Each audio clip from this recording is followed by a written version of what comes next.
Allez, salut YouTube. Bon, aujourd'hui petite séance de fente. Voilà, flouc. Voilà, j'ai quelques billots là à fendre. Alors je vais vous livrer une petite astuce. Là je fais du 50. C'est ce que j'ai besoin pour ma cheminée. Alors s'il y a un truc qui me gonfle, et vous allez le voir, c'est qu'à chaque fois que je cogne, et puis parfois il y a des nœuds donc on peut pas trop maîtriser comme on frappe, le bout de bois il tombe tout le temps. Ça me saoule. Allez, on va se mettre comme ça. Voilà. Donc, je remets mon petit gant. Allez, c'est parti. Voilà. Et à chaque fois, hop, il faut que je me remette ça debout. Ça m'énerve. Il se casse la gueule en permanence. Donc il faut cogner quand même parce que il y a des branches, donc à l'intérieur il y a forcément des nœuds. Voilà.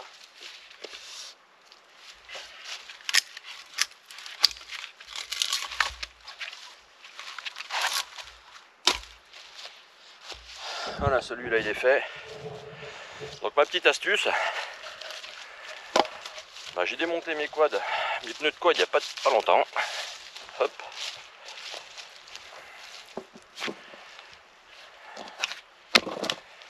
Voilà.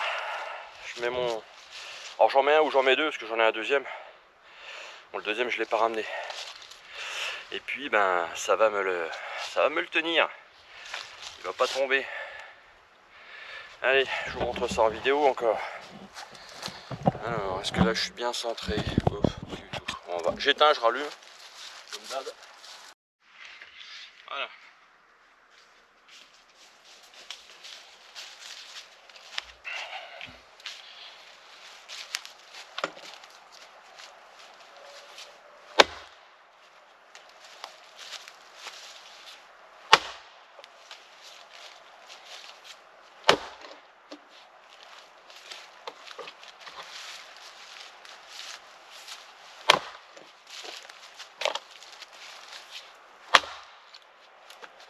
Coriace.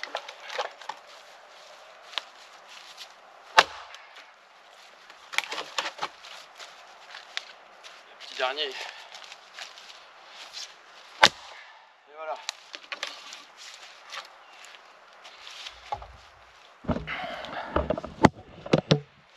Bon. Les morceaux de bois sont éclatés. Je sais plus qu'à les enlever. Je me suis pas baissé une seule fois pour les ramasser et les remettre debout. Et franchement ça va super bien. Alors ces morceaux là sont pas très gros hein. Oh, ça fait un peu plus de... Ouais, ça fait un peu plus de 20. C'est sûr que là-bas j'ai une bille qui est énorme.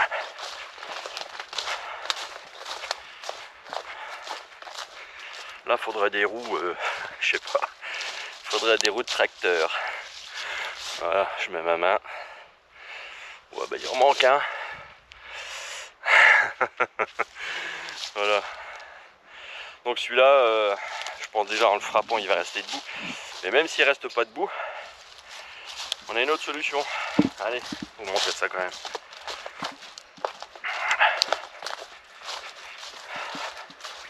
Bon, les roues de tracteur, niet, hein, c'est trop lourd. C'est chiant à trimballer.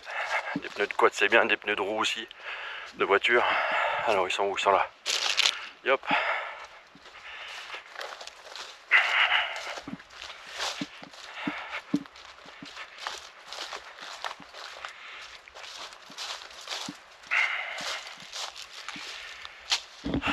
La caméra c'est encore éteinte. Allez, je rallume et je vous reprends. Bon voilà. Dans la petite pause de la caméra. Voilà, c'est comment je fais quand j'ai vraiment des gros troncs que je veux fendre et puis s'ils ont tendance à tomber aussi à droite à gauche, je fous des tendeurs. Alors j'en mets plusieurs hein, parce que là le tronc il est énorme celui-là. Voilà, ça les tient aussi debout, ça évite qu'ils se cassent la gueule tous les 2 secondes. Et puis ça me permet donc de les fendre comme j'ai fait avec les pneus. Bon, c'est pas la solution que je préfère. Hein. Les tendeurs, c'est pas le top du top quand même. Allez, bon, de toute façon, celui-là, je le fais pas aujourd'hui. Je vais vous remontrer 2-3 trucs sur les pneus qui sont importants aussi si vous le faites. Surtout comme moi, je laisse en forêt le temps que j'ai besoin de fendre mes piles. Donc tout ça, ça a été fondu avec la même méthode. Tout ça aussi, hein, clac clac clac. Sur les pneus ici là,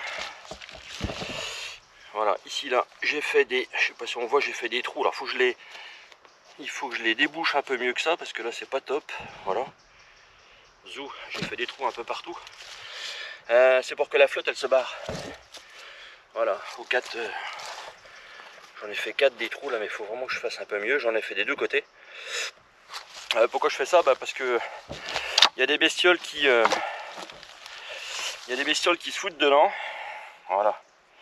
Quand je les laisse comme je les laisse en forêt, je sais pas pourquoi il y a des bestioles qui rentrent dedans.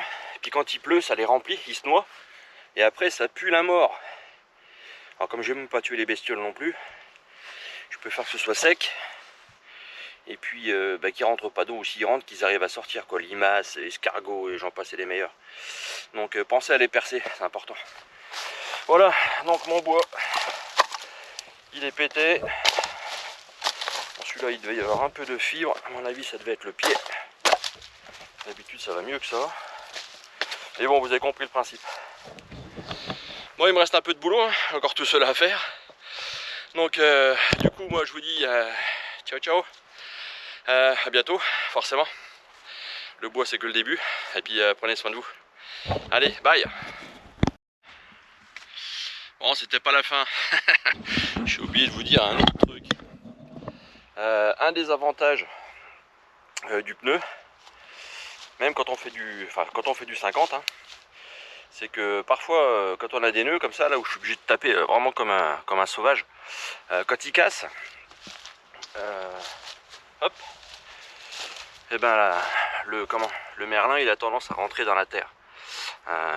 Parce que là on frappe comme une brute, hein.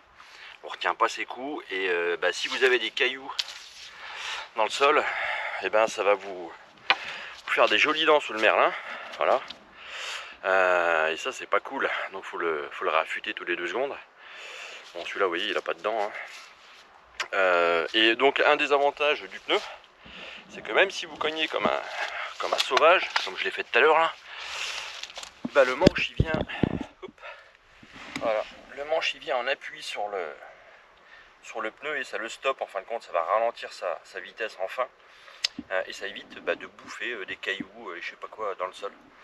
Donc ça, voilà, c'est un des autres avantages d'utiliser des pneus quand on a des petits morceaux, hein, pas quand on fait du 1 mètre comme je vous ai montré déjà, où je les mets par terre, là ça risque pas grand chose, bon, sauf si on tape mal, mais voilà. Allez, ce coup-ci c'était vraiment la dernière, ce coup-ci c'est vraiment ciao ciao. Allez, à plus.